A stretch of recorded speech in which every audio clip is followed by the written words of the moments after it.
Okay, so good afternoon, everyone, and welcome to the fourth annual Women in Construction webinar. This is one of my favorite webinars. It's one of our most popular webinars, and it's definitely the easiest webinar to get speakers for. And so this is about women in construction. It's about women in the trades. But I also really want to talk about all of the women that are working to support women on site and women in the trades. And so I think we've done great work, and I think Ontario is doing a lot better when it comes to getting women into construction. But where I think we've really knocked it out of the park is all of the women that are working to support the women in the trades. And I think all of those women need recognition. They deserve recognition. And I think we will be successful in getting more women in the trades, but I think it's based on a lot of the work that these women who are providing the support and removing barriers, and what they're is doing is going to translate into more women into construction. And so specifically, I want to recognize the women who are supporting women. And so every speaker that we have today fits that description. And every speaker that we have today is doing different things in their own individual lives and individual roles within the industry to remove barriers, to implement best practice, and to support women in construction. And they've all made a measurable difference. Um, in addition to celebrating the women that are supporting women and focusing on women on the trades, we also want to focus on allyship. And so we're going to have a presentation on that today. We have an excellent speaker, Mitzi Hunter, who everybody knows. And so she's been a friend of the industry for a long time, back when she was an elected official, as well as in her current role now. But specifically, allyship is about taking actions, behaviors, and practices, and this is things that leaders can do to support, amplify, and advocate. And so I think that there's a number of allies in the audience, and hopefully after today, people will better understand on how they are being allies and small things they can do to enhance their allyship. Um, I also want to recognize the leadership of Minister David Piccini, as well as Associate Minister Charmaine Williams and Premier Doug Ford. This government is a skilled trades government, and they've recognized that in order to ensure that Ontario will have a skilled trades future, that focus needs to include women. I'd like to thank Meredith and Yasmin, the RESCON staff that do all of the work behind the scenes on this, as well as the Training and Education Committee. And finally, I'm just excited to hear from a number of women today on how we can make a meaningful improvement to the on-site experience for women in construction.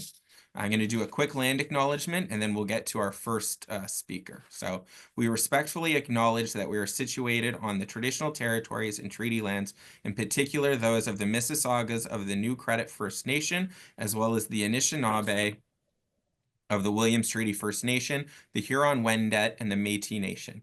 As RESCON's office is located in Vaughan, we are grateful to have the opportunity to work and live in this territory. And then what we're going to do is we do have a greeting and kind of a kickoff keynote from Associate Minister Charmaine Williams. So she is the MPP for Brampton Centre. She is a skilled trades champion. She's a mother of 5. She's done incredible work.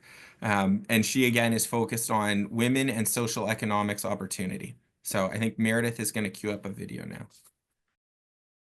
Hi everyone, I'm Charmaine Williams, Ontario's Associate Minister of Women's Social and Economic Opportunity. I'd like to thank Rachel Lyle, Andrew Pariser, and RESCON for giving me the opportunity to share my greetings with you all today. And I'd also like to thank everyone participating in this webinar for your commitment to making the residential construction industry more welcoming and inclusive for women.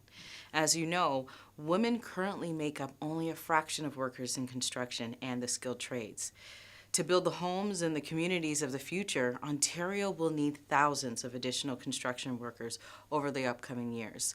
So helping more women to access these careers in these fields is critical to the future of our province. I'm proud of the work happening across Ontario to support women in the construction and skilled trades sector. Once again, thank you for your commitment to building more inclusive workspaces. Together, I know we can create a province full of opportunity for women and girls. Have a great webinar. Thank you to Minister Williams for sharing that video with us, and we always appreciate hearing from her during this webinar. So next, we will have a keynote address from Melissa Young. Give me one moment. So today, Melissa will share and address the women in the trades, and she has a career dedicated to advancing the skilled trades. Melissa has been instrumental in promoting these vital careers, harmonizing apprenticeship programs, and fostering partnerships across diverse groups, labor, and management. Under her leadership, Skilled Trades Ontario has opened doors to rewarding careers that significantly contribute to Ontario's economy. So we thank Melissa for being here with us today, and I'll pass it over to her now.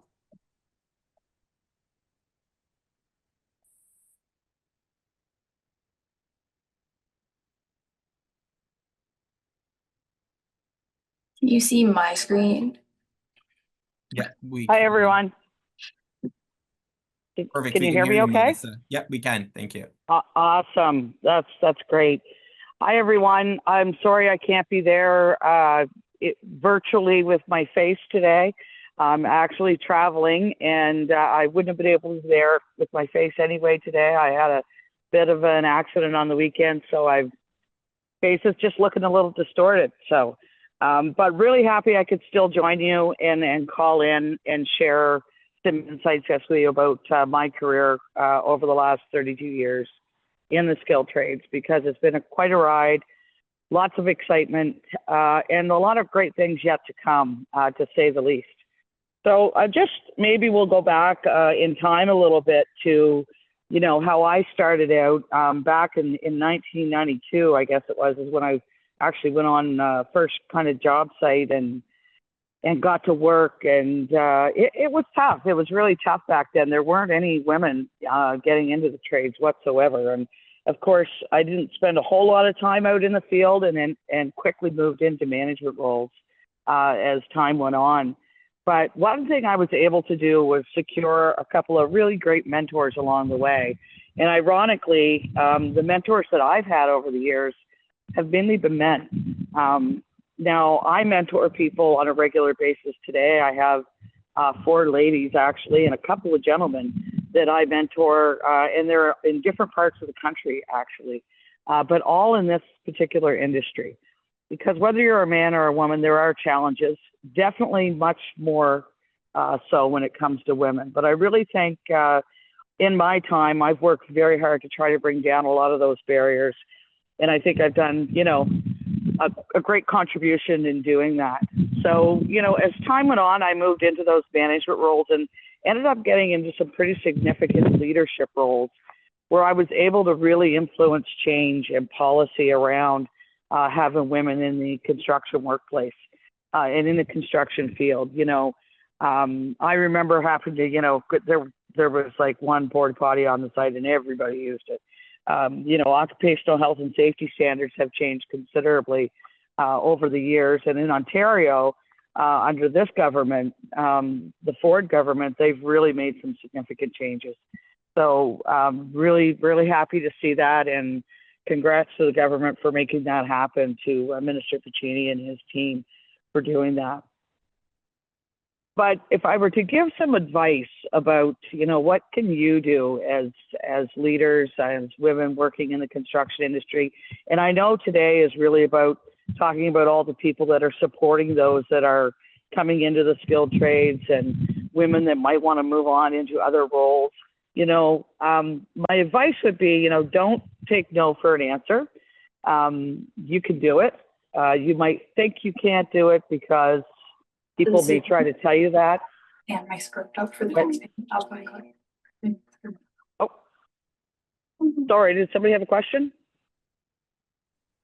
No, I think we fixed it. Someone's mic was on somehow. Oh, okay. I'm sorry. Sounds good. So my advice really would be, you know, don't say no, try it, give yourself the opportunities. When those opportunities arise, take them. And for those that are coming on behind you, pay it forward. You know, I mentor these, especially the women that I mentor. They're younger, they're in their late 20s, early 30s, and they have struggles still every day, really. Not to the extent that I did in my time, but just the challenges around even, you know, how to act or react, I guess, in certain situations and what to do. And I always remind them, there are laws in place for a reason to protect you. Don't be afraid to use them by any means. But in the same regard, get to know your supervisor, get to know the other people you're working with. And, at the end of the day, they're a brother or a sister or a father or a mother or something to somebody else, or an aunt in my case, or an uncle. So, nobody comes out of the womb running is a saying that I often use. We come out, we've got to learn to crawl, walk, then we run. And I would really caution you to make sure that you take those steps accordingly. And don't try to race to the top all at once by any means. But do help those step along as they continue to progress up through the trades as well. I still have a lot of folks that reach out to me on a regular basis that I trained. Some of them were 20 years ago. Reach out to me to tell me, what a great career choice it was for them. And it really had a lot to do with the ground that was set for them as they came into the skilled trades, and how, it was made welcoming for them. And now you see more and more employers getting into that bandwagon as well. And Andrew in particular, and RESCON, I know that it has become a much more welcoming environment in the residential construction industry, definitely. There's different types of industry in the construction world. Residential is a really great place to start and finish your career for that matter. But it's definitely a place where there's lots of opportunity for growth, movement, mentorship. And I guess you're going to have a talk a little later on allyship. So I would highly encourage you to make sure that you are there for others on the site, and not even on the site, just to be there for others in general. I mean, I've been able to work in a role where I've been able to really influence policy and make change at a much higher level that has trickled down. And I'm very blessed to have been able to do that. And I encourage you, if you're ever asked to sit on a committee or to participate in anything that has to do with making things better in the workplace, whether it's for a man or a woman, it doesn't matter at the end of that day, I encourage you to do so. Because if you don't participate and you don't try to make influence, then the impact just isn't going to happen. So I encourage you to do that. Where we're at with Skilled Trades Ontario, from our perspective today, is we are moving much more into the diversity, equity, inclusion platform. We will be releasing something in the near future, more about what we're doing in that area. But some of the great things we have coming up is we will be taking over the registered training agreement process, which right now sits with the ministry. It will be coming over to us. We hope to set up regional offices as well. That's all coming over to us in the new year. And I really think that having those regional offices is going to provide a certain level of support that has not necessarily been there. Those offices will be strictly dedicated to apprenticeship in the trades, not to several other portfolios that someone may carry. They'll be strictly to the portfolio for you as people working in the trades, whether you're an apprentice, a journey person, an employer, or another type of stakeholder, training provider perhaps. So I think that will make quite an impact. I know it's worked for us in other parts of the country. Alberta is a great example of that. We're having that walk-in service. It's a safe zone, if you will, for people to reach out and get what they need as they progress through their apprenticeship and face, ultimately there's struggles along the way. Another great piece that we have coming over to us in the very near future, in alignment with the RTAs, is the exam administration. So that is moving to us as well in the new year. And when I say the new year, I'm talking the new fiscal year, which is in April of 2025. So that will be coming over to us as well. So less wait times to be able to write your examinations and move forward with getting your certificate of qualification and into your apprenticeship. And probably one of the biggest impacts that I think I've been able to make while I've been in Ontario is introducing the Virtual Learning Strategist program. That program, many of you probably are not familiar with it. It's not something that we've publicized a whole lot yet because we were piloting it. But that program has really taken individuals that have struggled at the examination level and getting through to certification. When I came to Ontario 3 years ago, our pass rate was around 42% for apprentices. I'm really happy to say that today it's at 51%. That's quite a significant jump in just under 3 years. And we do attribute it to several things, but definitely one of those is our VLS system, which is really there to help individuals that may need specific accommodations, no matter what it may be, to help them get through that examination. So it's really a specialized counseling piece just for apprentices. So if you want to know more about that, please reach out. We're happy to give you some more information on that. Or Andrew, if you want to reach out to our office, we can give you more information right through your RESCON on that as well. So that's something that we're hoping to grow even more and make a permanent part of Skilled Trades Ontario going forward. So those are a few of the things that we have coming up that I think will be great contributors to leadership in the skilled trades. They will have a specific impact on women. So hopefully we can continue to build on those things. It sounds like maybe not much, but those are pretty big items to do in a short period of time. 32 years, I must say, I think we've shoved a lot in the last 3 here in Ontario, and I have to say this, if it wasn't for the contributions and the support of our stakeholders, which are yourselves, and the RESCONs of the world, we would have never been able to do it.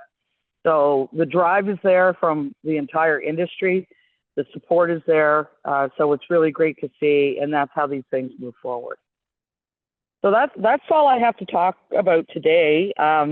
Happy to do a Q&A if that's part of the agenda, but I'll leave it to the moderator to let me know how they want to proceed.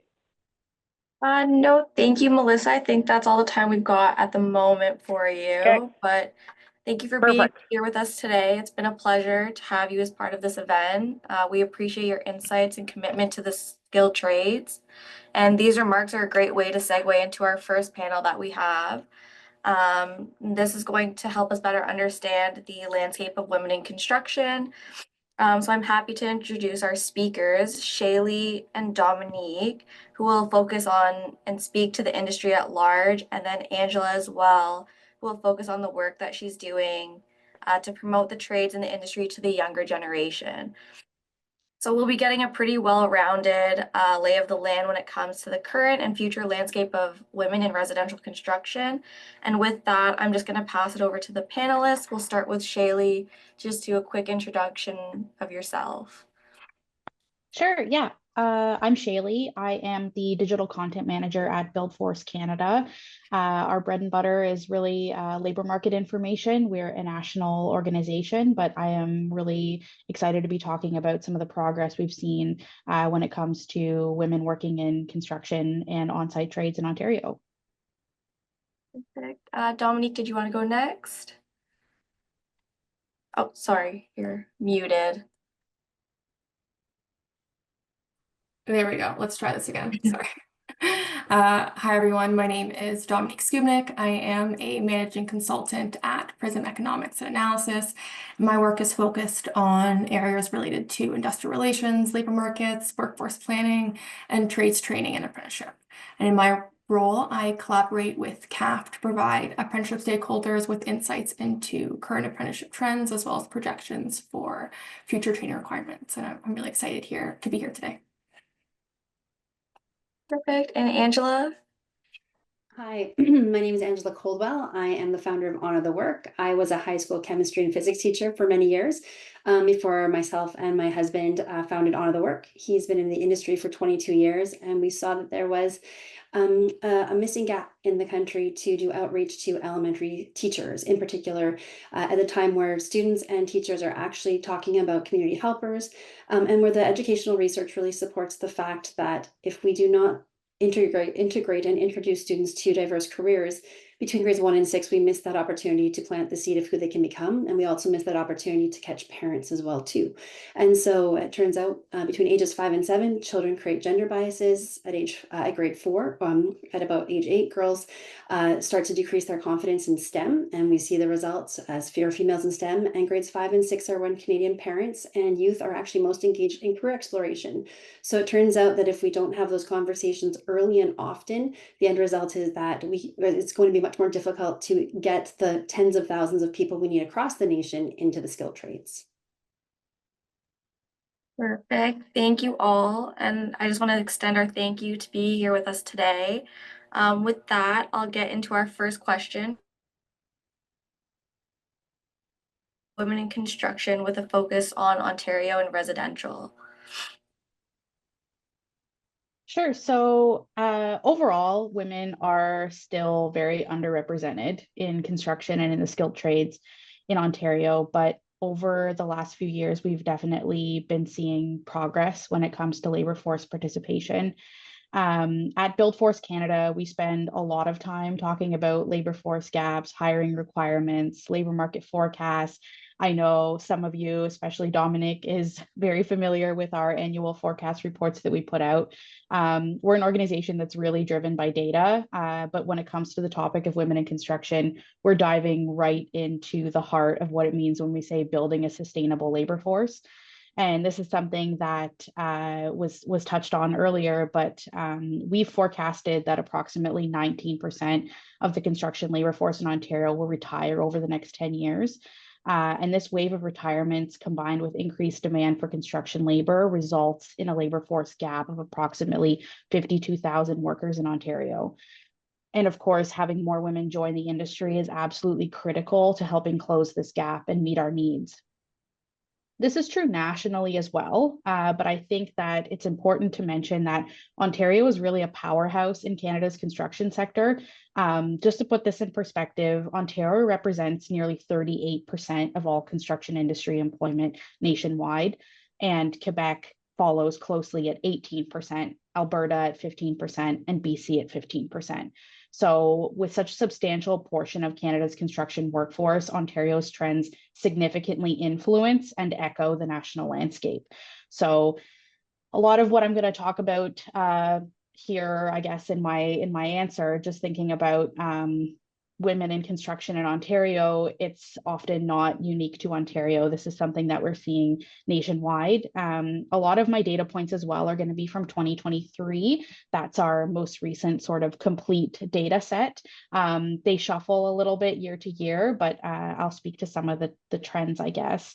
So just to kind of give a bigger picture, in 2023, there were over 500,000 people working in the construction sector in Ontario, 586,000 actually in our 2023 report we counted. So of these, just over 13% were women working in the construction industry, and only 5% of on-site tradespeople are women in Ontario.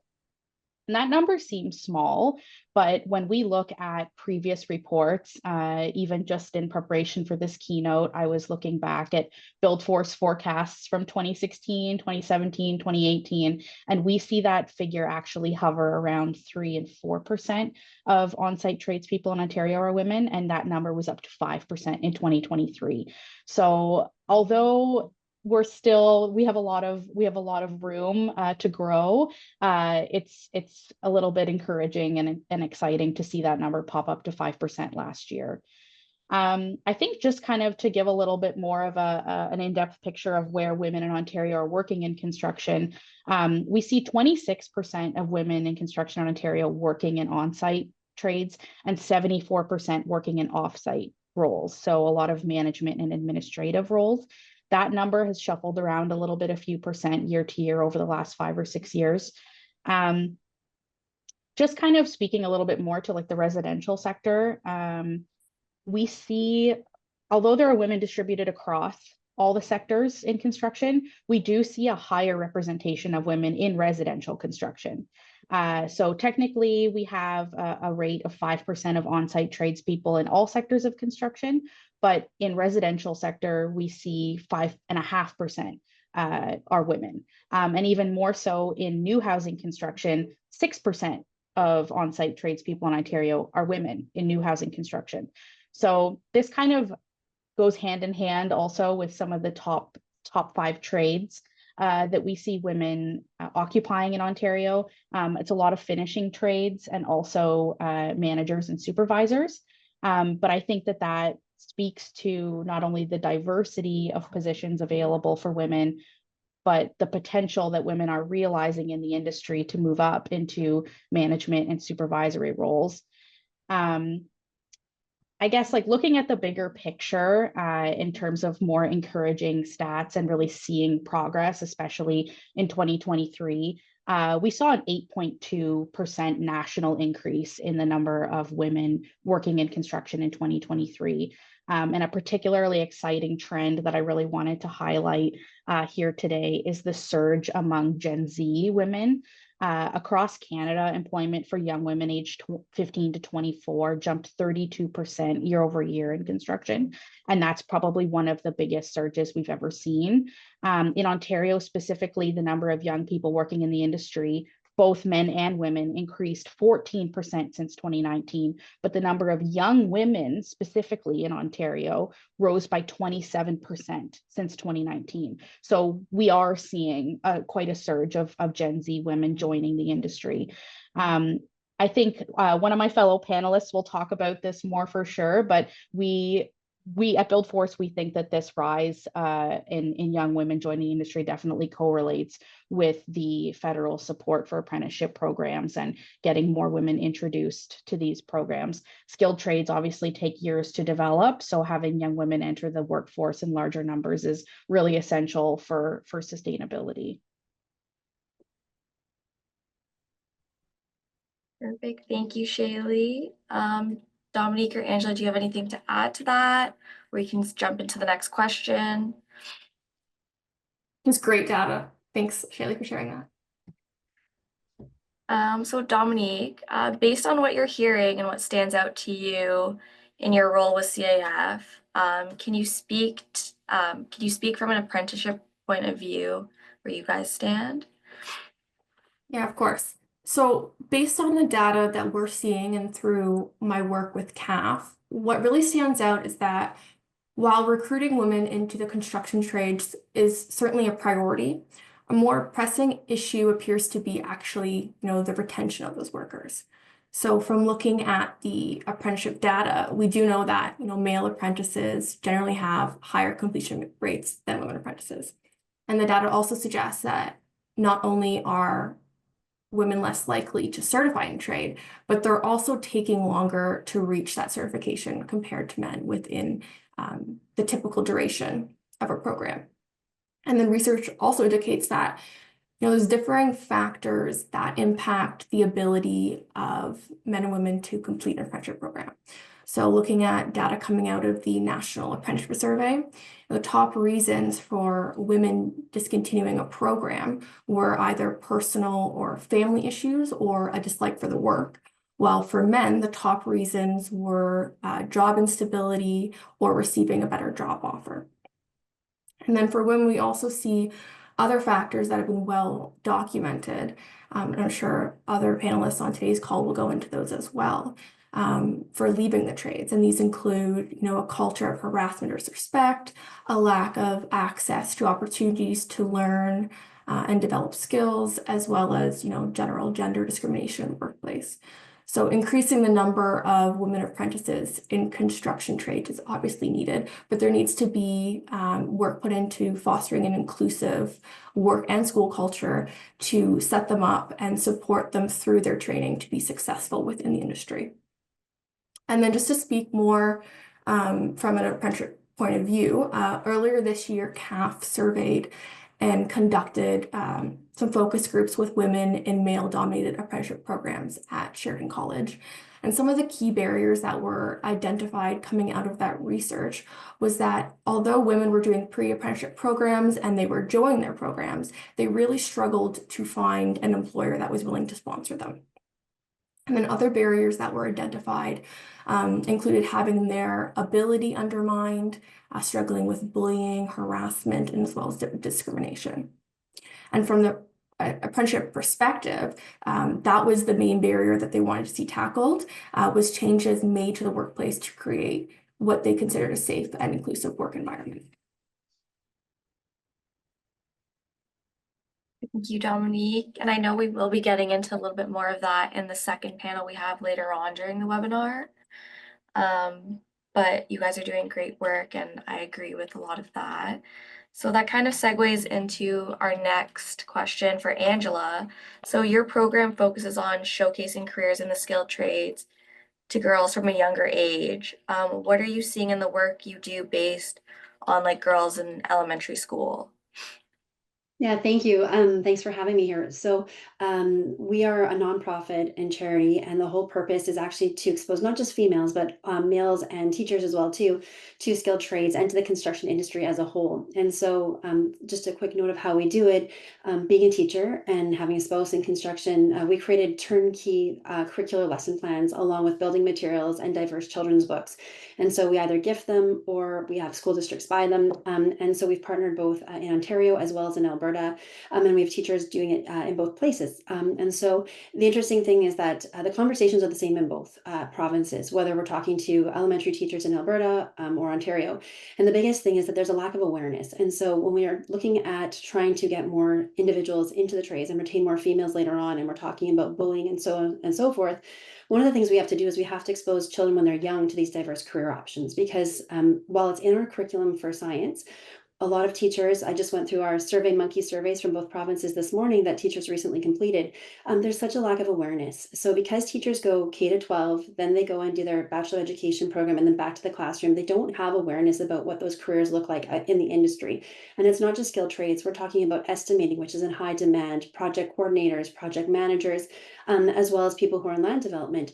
And you even talk to women who are in, say, urban land development, and they didn't find out about it until they were in engineering. And so there is a big gap in terms of what the careers are out there and the potential for careers, skilled trades, as well as the auxiliary roles. And so what we can really do is by bringing this to the classroom in grades 1 to 6 in a curricular way that's turnkey for teachers, what we do is we expose the teachers as well as the students. And anecdotally, we had one teacher, when she was reading the book, The House That She Built, to her grade 4 class, she had one of the boys in her class say, "Do you mean girls can be carpenters?" And the teacher said yes. And then a few pages later, another boy, he raises his hand when it's on the electrician page and he says, "You mean girls can be electricians?" And because we have grades 4 and 6 daughters in our own household, what we've really realized is that this bullying and this idea of girls and boys doing different roles, not only does the research back this up, but we're seeing it firsthand. And so we're realizing that, boys that we think are going to see everything equitably as well because of the role models they see on TV and what have you, they don't.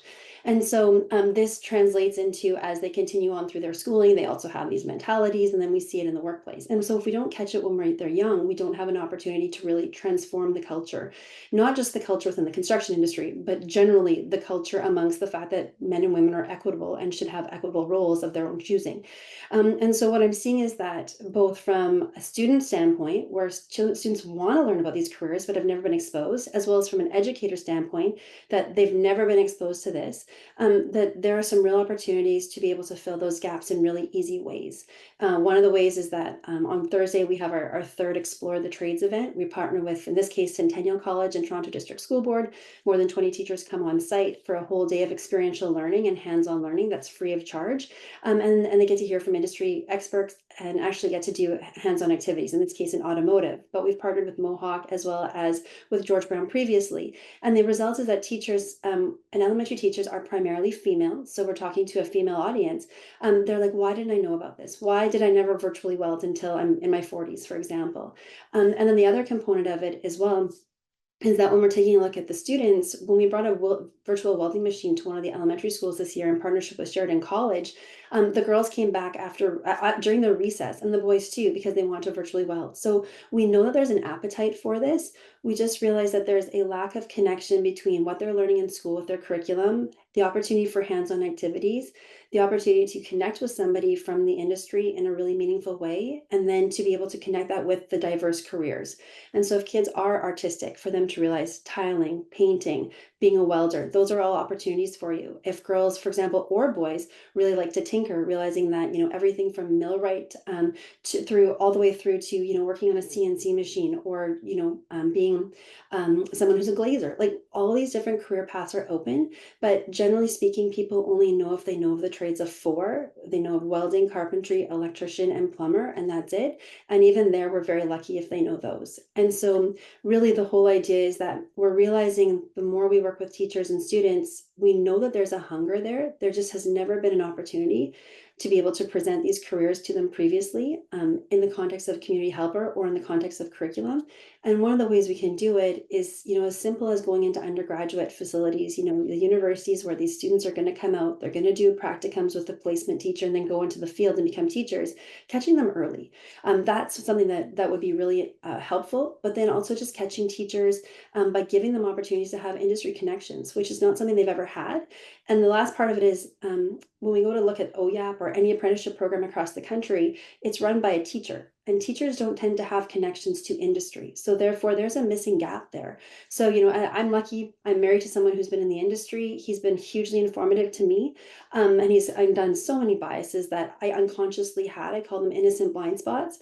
But we have an entire group of educators across the nation that have not had that exposure. And while we talked about guidance counselors, it needs to go broader than that. Because as a chem and physics teacher, I had far more time semester after semester with my students than a guidance counselor who had a 1:400 ratio with their students in their school. And I had a much different relationship getting to know my student and their family, and then was able to have a much different kind of either culturally appropriate kind of conversation for students that came from cultures where maybe this was not something that was encouraged, because I knew the student in the background, or just being able to say, hey, have you ever thought of this? Because you seem to have a real aptitude for this.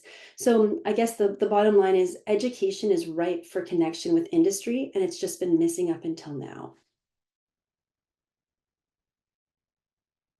Thank you, Angela. I completely agree with that. Like when I was in high school and elementary school, like we never went into the trades or any of skilled trades. And now I see it more happening more in high school, and a lot of kids going more into the trades. But I'm going to open up to some panel questions. So feel free, whoever wants to jump in, you can. But what is a success story or an initiative that you see and would like to share? So I think just like following up on everything Angela just said, like I think you're doing a fantastic job, and having organizations like Honor the Work are an example of this for this question, like really making a difference. I think like there's a few other organizations I've had the pleasure of getting to know last year and earlier this year. Women on Site is a great one. I had the pleasure of connecting with them through another organization called Build a Dream, which is headquartered in Windsor, Ontario, and they help connect young girls and women with careers in STEAM. So not just construction, trades, technology, but also technology and I'm sorry, I just forgot what the acronym is, but they're doing a really great job of connecting young women there. We actually had the opportunity to feature them in one of our magazine articles this year, and we got to interview young women who were completing their apprenticeship or had recently completed an apprenticeship in the skilled trades, and they had all come through a Build a Dream program. And exactly what Angela was mentioning, the whole point of their programs is to pair a young woman who is pursuing a trade with a mentor. And they have some really great spokespeople on their team. I know that there's a Red Seal carpenter on their team. Her name is McKenna, and she's also sort of their like mentor career guidance person. And I know that at the reception I got to attend earlier this year, there was the Millwright Regional Council of Ontario who was there, and they had done a pilot program with Build a Dream, and it actually had quite a few women complete a pre-apprenticeship program, which kind of gives them the intro or a little bit of a taste of what pursuing an apprenticeship might be like. And that just kind of helps bridge that gap and brings the education and brings the mentorship and connects it together. So there's a lot of really good examples, but those are just a few that come to mind of things that are really making a difference that I think we should be investing more in. I'll just jump in quickly here. When I was attending an event earlier this year, I heard about this service called Fair Trades Toolbox. I'm not sure if it's something that you're aware of, but it's a service that works with companies and industry leaders to educate them and create a safer and more inclusive workspace for women. It's a female-owned business within Ontario, and the main aim is to address barriers from a top-down approach, whereas there might be companies that, HR policies are saying everything they need to, but then they go on to the site and that's not being transferred over. So this service really aims to address those barriers. Brandy does great work with that, doesn't she? Yes. I was going to say, for us, there's I think a few, and I think I'm going to highlight the ones that are with students in particular. We have a little boy we learned about in grade 1 who's just outside of Ottawa, and so one of our pilot school districts of the 12 we piloted with last year, one of the school districts was near Ottawa, and it's a rural area, and so for grade 1 we have a tiling activity, and so it ties in pattern making, for example, which is part of the math curriculum, and so it turns out this little guy, after he did his first tiling activity, he now tiles everything. So he's already decided at grade 1 he wants to be a tiler. Now that might shift, but the neat thing about it is that it shows if you catch students young and you show them the opportunity and what they're connecting with, they're already using, for example, little wooden tiles to make all sorts of different shapes, to talk about patterns, to talk about, what is a square and a circle, but to be able to then take that and show how it connects to industry, and how you can do a mosaic, for example, in industry, just like you're doing here at your desk. And it turns out this little guy now tiles everything. And then the connection ended up being that this is a rural area and they have a lot of commercial farms, and they had never thought about going to their commercial farms and doing field trips. And now they're doing that because of the fact that they realized, hold on a second, we have this whole industry around us that we've never engaged with. We'd like the students to stay in our area and continue on in career paths here. And so this is something that now has opened the door to being able to really customize our resources, but in a way that works for them, which is the whole goal, because no two teachers teach the same way, no two school districts are located in the same area, and no two schools are situated with the same industries surrounding them. And so the real opportunity now for educators to say, hold on a second, I've never thought of doing it this way before, but I can now engage the broader community, bring them into the classroom, we can go to field trips. It really creates a sense of community, but it also allows for these kids to realize what their path could be very early on. And we know that the more kids get exposed to diverse pathways, the more opportunities they realize they have, and the end result is it helps them better match their skill set up. And I don't know if it's coming from one of your research, but the average age of an apprentice in Canada is between 26 and 29, yet kids graduate at 17, 18. So that's a decade where they're either trying to figure out what to do by going to a college or university program, which they either drop out of or complete but aren't happy, or they're kids that are trying to figure out what they want to do and don't know.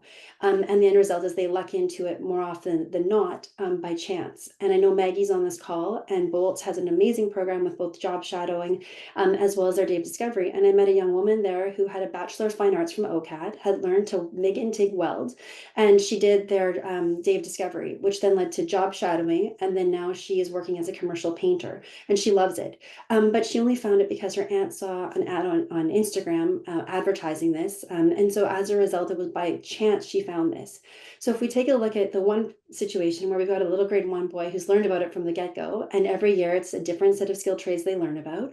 And we look at the other end of the perspective where we see someone who didn't know what she wanted to do, but yet she had these great skills and it took her into her 20s. And then extended even further, at that same event that Bolt and Soy held together, we had ladies in their 30s, 40s, and 50s all looking for their second or third careers.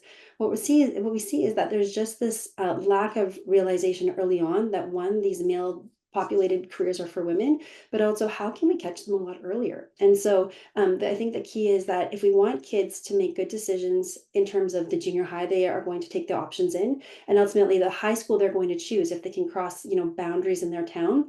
If we want them to make those decisions and then take a tech class that's now mandatory in grades 9 or 10 and be really informed about it, and then continue on with dual credit or SHISM or RAP or OYA, the result is that they need to start early. And the last piece of evidence I think that's really important is that adults create at age 35, 90% of their thoughts are the same, which means they become fixed mindset. And if we think about elementary parents, we kind of are in that 20 to 35 year age bubble for their age. It means that if kids are excited about this and they go home and talk to parents, we mellow them a little bit and plant the seed of what their kids can become, so that when they start to have the discussions in high school, they're not saying, the parents not saying, no, no, we don't do this path. The parent says, yes, you might be the first person in our family to go into skilled trade and everybody else has a degree, but we've been talking about this for quite a few years and you've always loved to build with Lego and Connects. This is maybe something that you've shown a real interest in. Let's start to pursue this. Let's start to talk about it. And so I think that we know that from one of our teachers, who's a teacher in Burlington. Just as a quick side note, her son just went to high school this year in grade 9. Turns out the program he wants, Mohawk College offers at a public school. He's a Catholic school student. He can cross the boundaries to go to the school in Hamilton, but they had to start in grade 9. So in other words, if mom didn't know about it when he was leaving junior high going to high school, he would have missed out on an opportunity to go and pursue potentially his career path. And so there's a whole cascade of I guess concerns that if parents had an infographic, if teachers had an infographic to show here's your pathway all the way through from grade 1 all the way through, I think we could alleviate a lot of these kind of black box questions, because people just don't know where to get answers from, and they also just don't know the opportunities. Thank you so much. I think we are out of time now, but I want to take the time to thank you all quickly. Each of your perspectives has provided a very much better understanding of the construction residential sector, especially in terms of like women in the workplace. So I would like to thank you all, and I'm going to pass it over to Meredith to start doing our poll question. Okay, so we're going to move into some poll questions now. So we do like to do these at every one of our webinars, just so we can keep track and see where we're at. So we will jump right in. Just want to double check that everyone can see that. So question 1 is, who are you representing? So we have builder, developer, training, union rep, government, non-union worker, or subtrade, or other.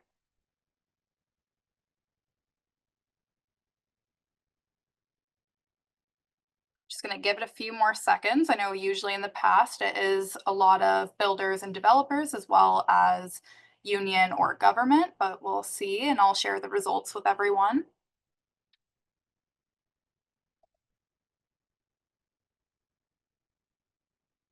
I'll give everybody about 10 more seconds. I have a few more coming in right now.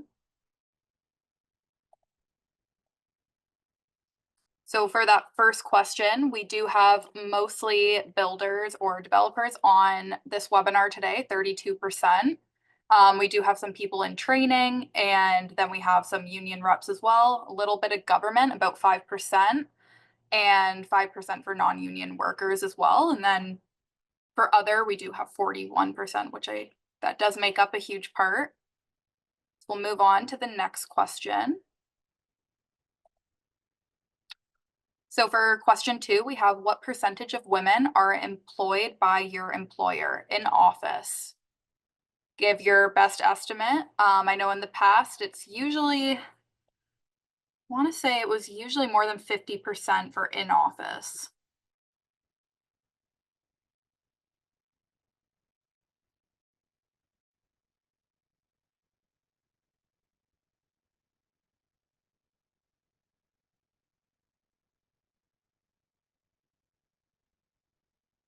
Looks like I had everybody answer that one, so I'll share the results. So just like in past webinars, it is more than 50% of women in the office, which is great to see. And then between 25% and 50% was 24% of the people on the webinar today, which is also great.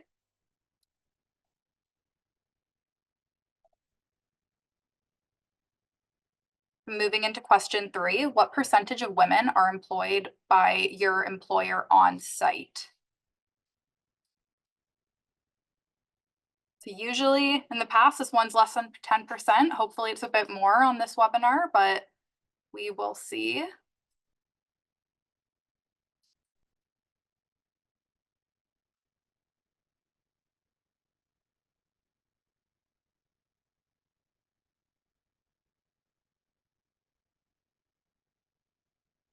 again, just give your best estimate. I'm still waiting on a few people that answered the last ones that haven't responded to this question yet.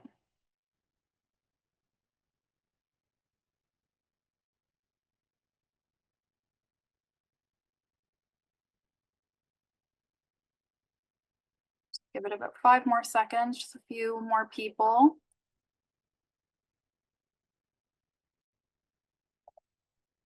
So this one actually, 11% of for the more than 50% on site, that is higher than usual, which is great to see.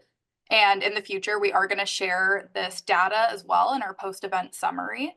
But again, it remains that less than 10% was the highest.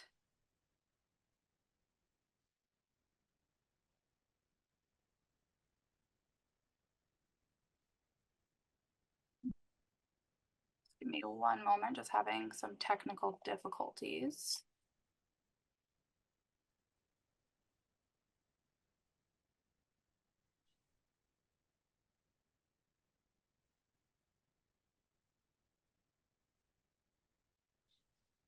Okay, so some of them are not working.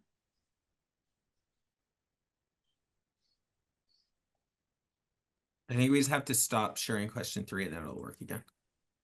Is it not stopped on your side? I Now think, it is. yeah. Okay, there we go. So for question 4, what are the top challenges hiring more women?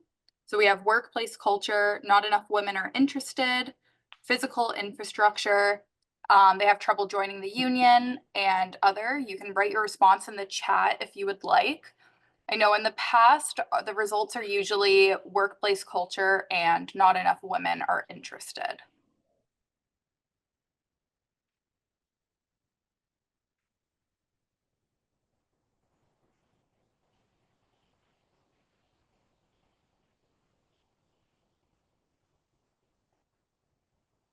Just waiting on a few more people.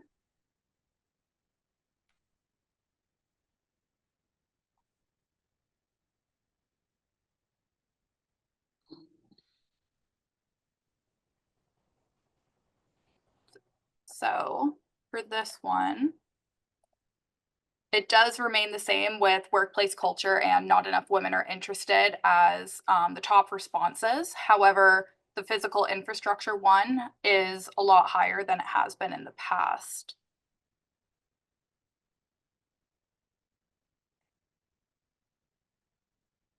So for question 5, what are the top challenges with respect to retaining women? Click all that apply. So we have not enough female coworkers, hours of work, lack of mentorship, workplace culture, physical infrastructure, and others.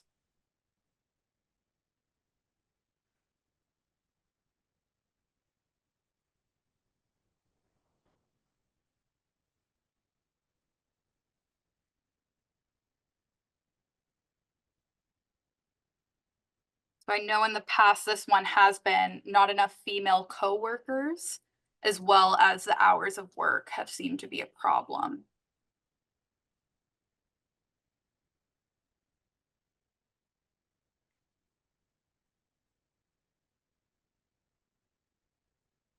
So we'll share those results now.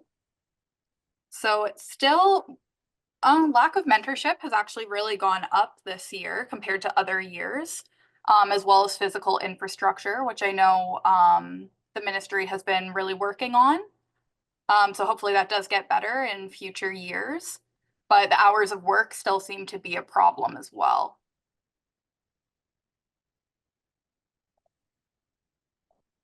So moving on to question 6, is getting more women into construction a strategic priority for your company?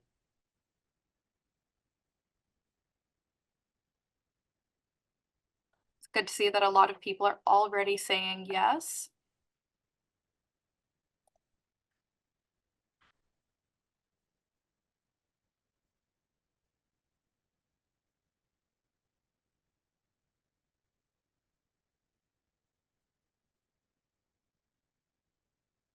Okay, we'll share the results for this one. So again, 56% said yes, 18% said no, and 26% are unsure. Then moving on to the last poll question today. Are you aware of a mentorship program within your workplace, or have you participated in one in the past?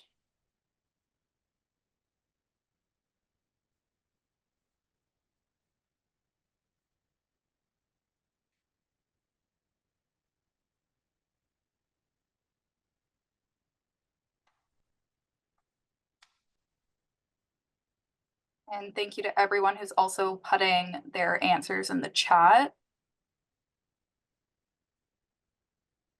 So I will share the results for this one. So 25% are aware of mentorship programs and have participated. 25% are aware but have not participated. And 42% have no mentorship programs in their workplace, which is definitely something that I think employers could work on moving forward. So thank you everyone for participating today. We will be sharing this data in the post-event summary, and I will pass it over to Yasmin now to introduce our next presentation. Perfect. Thanks, Meredith. So I'm excited to introduce our next speaker. It is Mitzi Hunter. She's been a champion in the infrastructure industry as well as government. Mitzi has served as the Minister of Education, the Minister of Advanced Education and Skills Development, as well as the Associate Minister of Finance. Since leaving government, she has joined as the President and CEO of the Canadian Women's Foundation and continued her work in nonprofit, private, and government sector. So with that, I would like to welcome and pass it over to an industry trailblazer and ally, Mitzi Hunter. Thank you for being here today. Thank you. Thanks, Yasmin. And I've really enjoyed this time of listening and hearing just all of the wonderful ways that the skills trades has evolved since I was actually minister in Ontario, responsible for the skills trades learning, and had an opportunity to launch the skills trade strategy, which focused on getting more women as well as underrepresented groups into the skills trade. And I'm so thrilled to see the growth and to hear about the changes. I loved listening to Melissa and to our first panel. So I'm currently the president and CEO of the Canadian Women's Foundation. And it's just a great opportunity to lead Canada's foundation for equity and for social justice and really equality for women across this country, who represent, of course, 51% of Canada's population.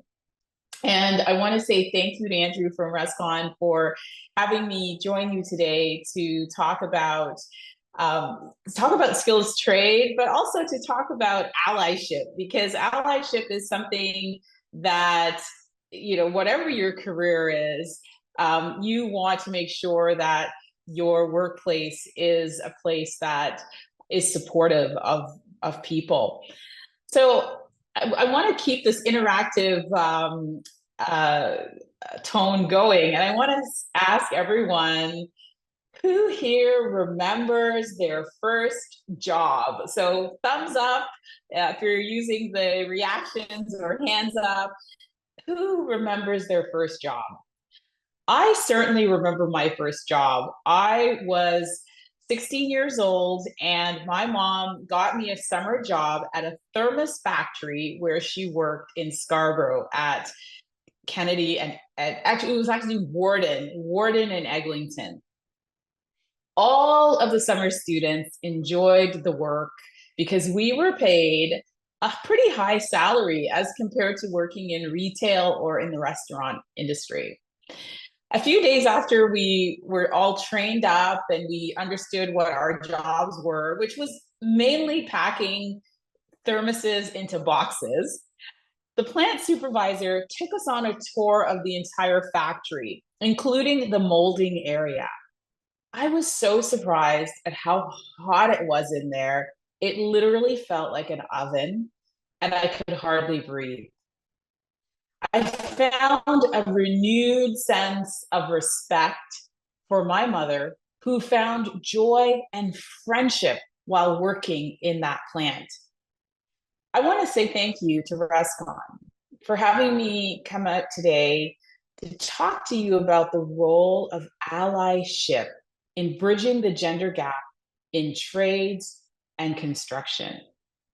It's just so fascinating to hear from my fellow speakers about where things stand today and the efforts that are underway and the progress that is happening in various arenas and how we're going to change it for young people. I love the stat on Gen Z women having a surge. I think it was between the ages of 50 to 34 that they are signing up more now than ever. So today I'm working at the Canadian Women's Foundation, and I just want to tell you a little bit about what we do, because our organization thrives on ensuring that every woman, girl, and gender diverse person has the power, the safety, the supports, and the rights so that they can thrive. And, you know, we know that in 2024, it's more urgent than ever to keep paving the way towards gender equality for Canada's future generations. So for those who may not be familiar with our work, I invite you visit our website. It is a treasure trove of information and data. In fact, a lot of the statistics that the panel shared can be confirmed with the research and the work that we are doing at the foundation. It's a public foundation. It's established over 30 years ago for gender justice and equality. And what we do is we grow support for grassroots action. So partnering with communities and organizations to improve conditions and to build diverse leadership and knowledge for sustainable change. And we do this right across the country. We're the organization that's behind the award-winning program like Signal for Help. And this program, Signal for Help, is just a simple hand signal that allows people who are experiencing any type of violence to be able to get the help that they need. So today we fund programs to empower women, girls, and two-spirit, trans, non-binary people to move out of violence, out of poverty, and into the confidence and leadership that they so well deserved. And we've been doing this since 1991. We've given actually out in grants more than $260 million to fund over 3,300 life transforming programs in local communities right across Canada. And I don't know, Meredith, if you can show that map, because I see you have the slides up. But if you can show that map of just the nationwide impact that we have, because, you know, whether you're in Eastern Canada, the Atlantic provinces, or in Quebec or Ontario, or out in the prairies or BC, or in the Northern Territories, we are doing work on the ground with local organizations. And I'm so proud to say that the Canadian Women's Foundation is a long-time supporter of the skilled trades program for women and gender diverse people. It's actually one of the ways that we support women's journeys towards economic stability, because we know that when women are economically empowered and are bringing home a higher income, like what they can earn in the skilled trades and construction, that they have a greater chance of becoming free from violence. The programs we fund empower participants to overcome barriers to stable jobs where women really are underrepresented. And this is an area that I'm so thrilled that we're talking so well about today with all of the speakers that have come before me. I recently spoke to one of our feminist entrepreneurs who's in our economic development program. And she said to me that when you invest in women, that we are actually investing in our families and our communities, because women give back. Supporting women benefits everyone. A gender equal Canada would boost our GDP by $150 billion. And we talk about the sluggish productivity in Canada. Well, this is one way to get things moving. We know that there's an urgent need to address the shortage of skilled trades workers throughout Canada, and that bolstering this sector will support and drive our economic growth. So I'm going to share, and if Meredith can tee up the video, this is a quick video, and if we can do it as loud as possible, it features a graduate of a skilled trades program that we funded in Windsor, Ontario. And it's the story of Stasia's story. She just has a wonderful story. So I'm hoping that the video works well and that you can hear Stasia herself. After high school, I went right into nursing like the rest of the women in my family. I excelled academically, but quickly realized it wasn't for me and decided to drop out after my first semester. I was struggling with my mental health and no longer had any idea what my future was going to look like. 4 years later, all my friends were about to graduate, and here I was, still no clue what I wanted to do with my life. In summer 2020, my best friend stumbled upon an ad from West of Windsor for a program for women in skilled trades.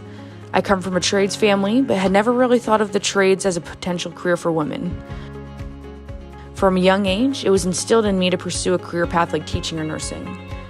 I was nervous, I had no prior experience whatsoever, and didn't even know there was more than one type of wrench. The only way I could differentiate a screwdriver was by a star head or a square head.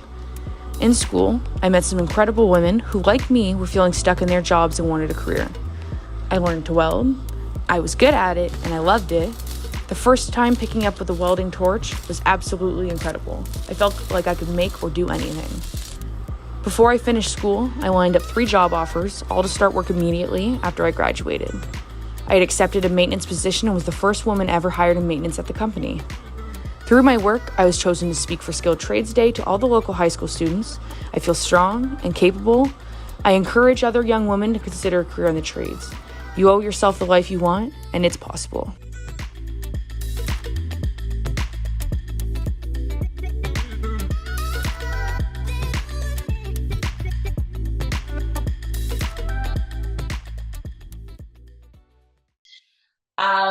But Stasia is really talking about how, just like Melissa and some of our other speakers on the panel, that she only discovered the trades by accident after trying so many other things, after experiencing really a loss of confidence, and just didn't really know where she was going to take her career, because what she was studying, I believe it was nursing, she didn't want to do that.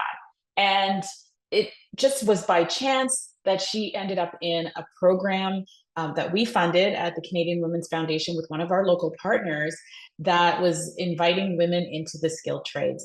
And you know what was surprising was that Stasia's family is a skilled trades family.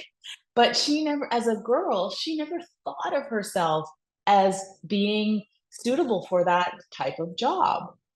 So there's so many things that I love about this story.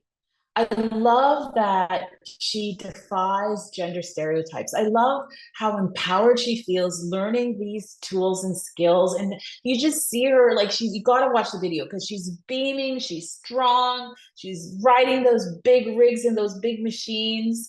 It actually reminded me of growing up, because my father was in constructions. He drove transport haulage trucks. And I remember, you know, as a young girl, going out across Eastern Ontario in the cab of his truck, riding along. Of course, when he got to a job site, he would always ensure that I was safely in the cab. But of course, you know, the cabs have really big windows, and I got to watch what was going on those sites. And I think that that's what we have to do with girls. We've got to open up their eyes and their potential and their possibilities to different pathways and careers. I want to speak to you about the importance of looking at things through what I call an intersectional lens, because not every person is experiencing things in the same way. There are so many things to love about the skills trades programs that we fund. They're tailored to the needs of women who are living on low income.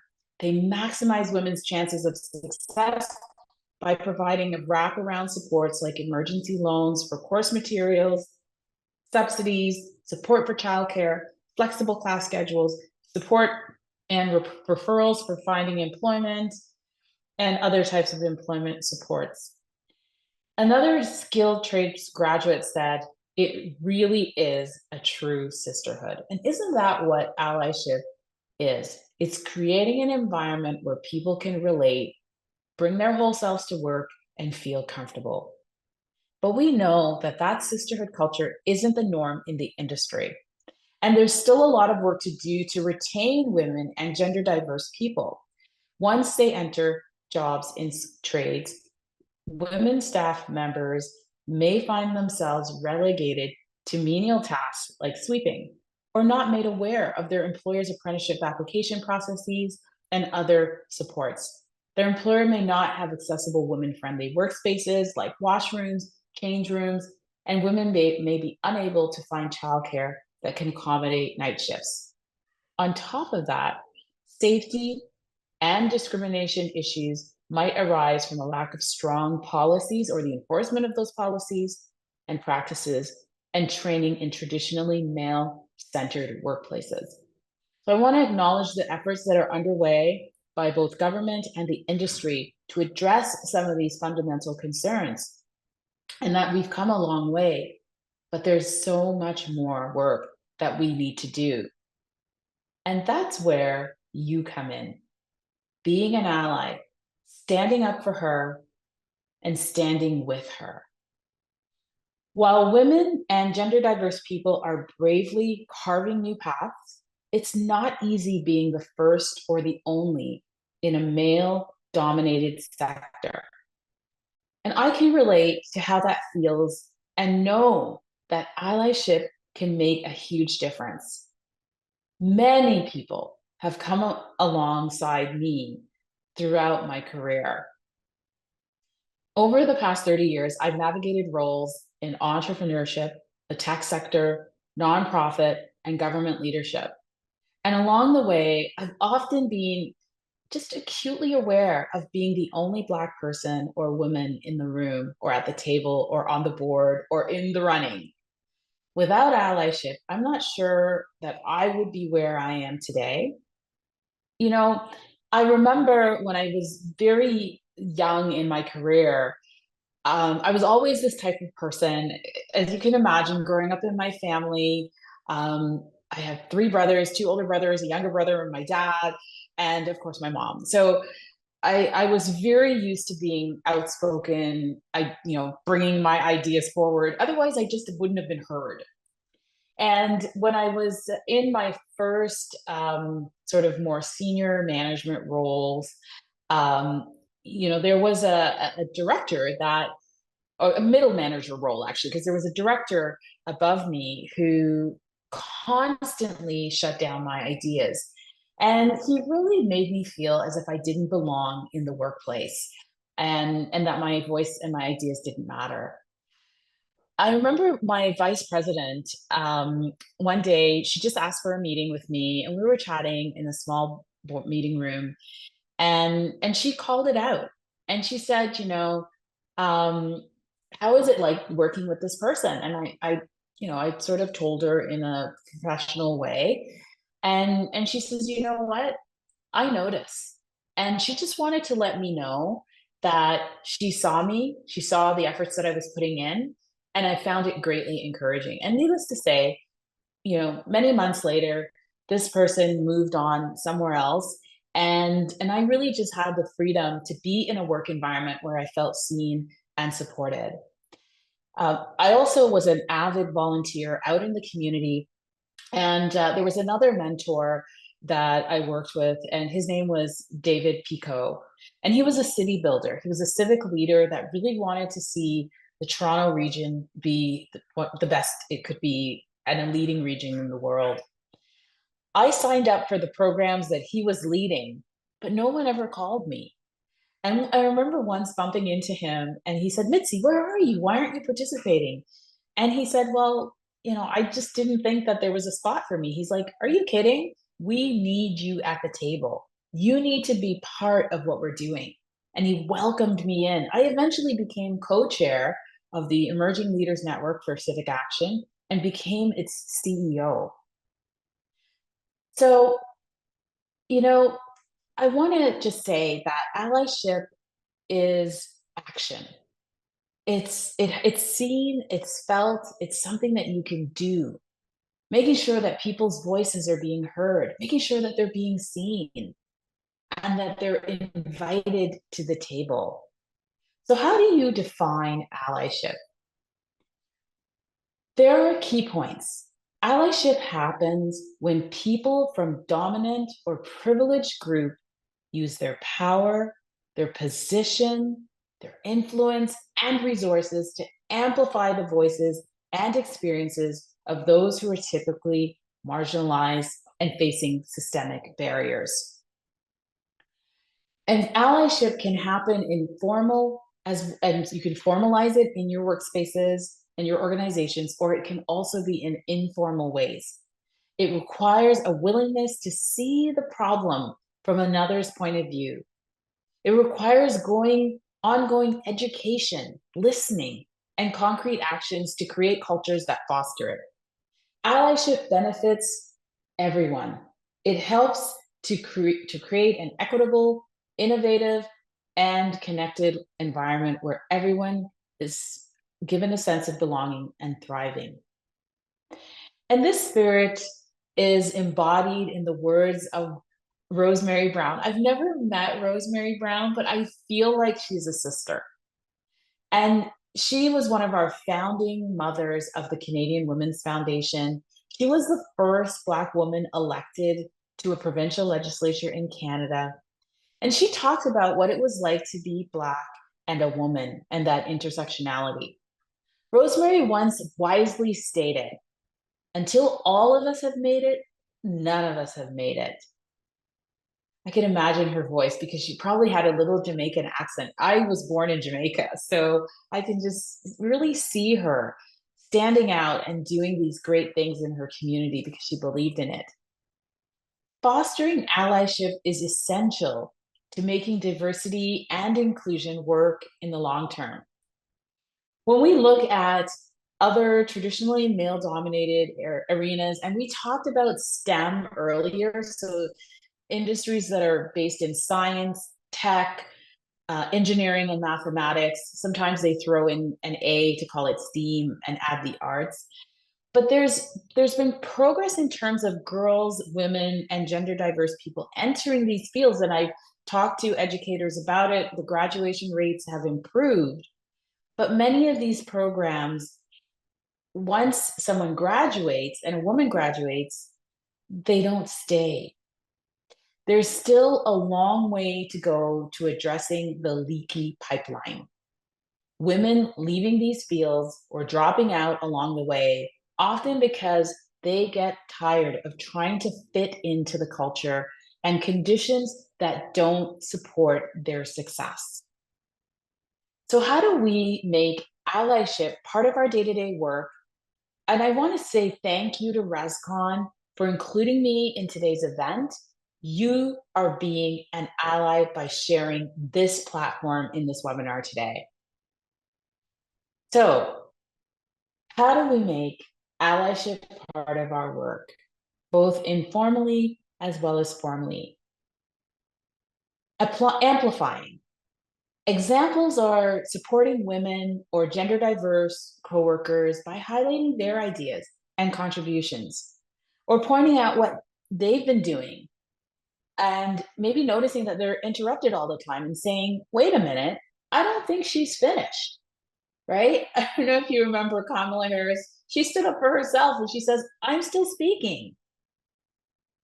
Challenging stereotypes. This would be, when we're talking about discriminatory language or jokes or gender stereotypes coming up in conversation, and, people trying to really normalize that. Well, challenge those stereotypes, really disrupt that type of language and behavior. And of course, mentoring. And this would be recognizing that you can offer informal guidance to women or gender diverse coworkers to support their performance and their goals. I want to go further than mentoring, because what that VP did for me when I was sort of experiencing that in the workplace was that she became a sponsor and a champion for me and put her reputation on the line so that my career could grow and flourish. Acknowledging bias. This is being aware that all of us have unconscious bias and actively working to overcome them. And being inclusive. Examples are making sure to invite women and gender diverse coworkers to gatherings that are part of the workplace culture. I have to say, I just recently become CEO of Canadian Women's Foundation, and I was invited to karaoke night with the team. I found that to be such a different way, a great way to get to know my colleagues. Organizations and workplaces foster a culture of allyship in more formal ways as well, based on learning and training. Having the informal actions, just talking about them, doesn't always meet everyone's need. So we need to formalize this in ways that includes everyone. So formal learning opportunities, when you're doing training sessions, getting everybody on the same page, this is important. Calling out biases and discrimination and being an effective ally. Policy and advocacy. This is working to implement formal policies that promote gender equality, such as flexible schedules that help balance caregiving, support for services for childcare, transparent processes for reporting issues like harassment, making it a safe thing for people to do. Creating and supporting networks, establishing women's groups or resource groups like employee resource groups in organizations that make people feel that the workplace is a safe place to talk about things that they may be challenged by. Sponsorship and mentorship, as I've already mentioned, is super important, and enforcing accountability. And this is where leaders have to step in. This means that having systems in place that hold colleagues, leadership, or the organization accountable when discriminatory behaviors occur. When workplaces put these formal practices in place and leaders demonstrate that they are going to walk the talk and they're engaged in learning, in this learning journey, then all staff know that it's something that they should be part of as well, and that it is a priority. I also want to underline that companies shouldn't wait until they've hired women to start this culture shift. Start the shift. You may be able to attract more diverse people to your workplaces.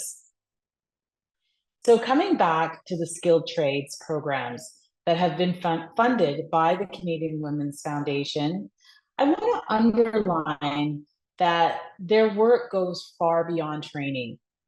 They do incredible work with industry, and if we can go to the next slide, we can even see some of those examples, to partner with workplaces to change culture and systems.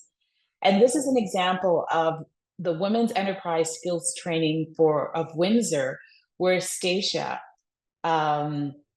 did her training. And when you see her video, you'll be able to hear more about it. But we've created reports, resources to advance women in trades, including an HR toolkit.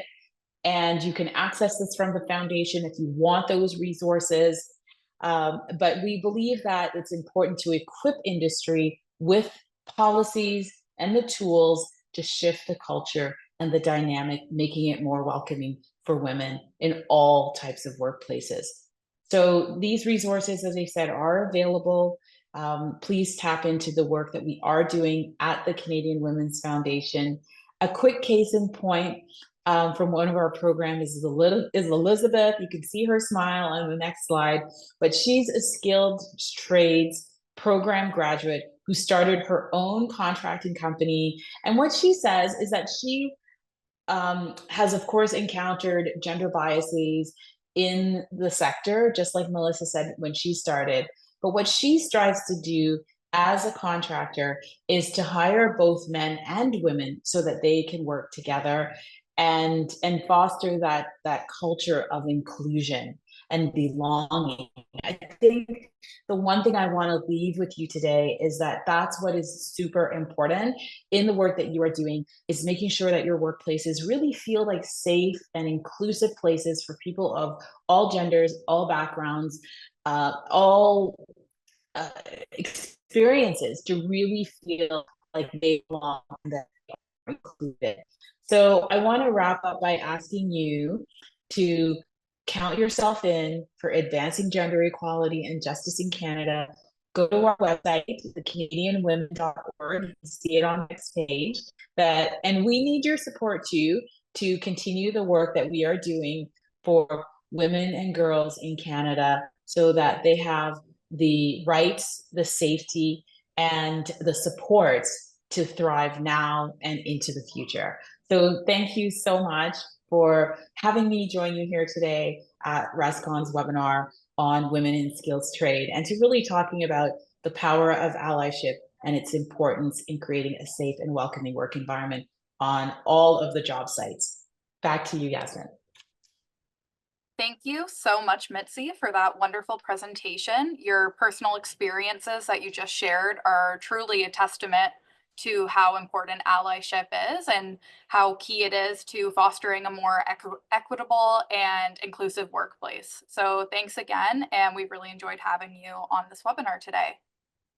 Thank you. So this is actually the perfect segue into our next panel discussion, which will focus on implementation and best practices.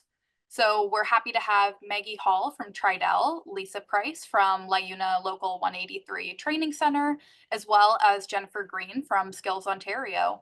So I am going to pass it over to the speakers just to give a quick introduction for themselves. So I will pass it over to Maggie first. Hello, everyone.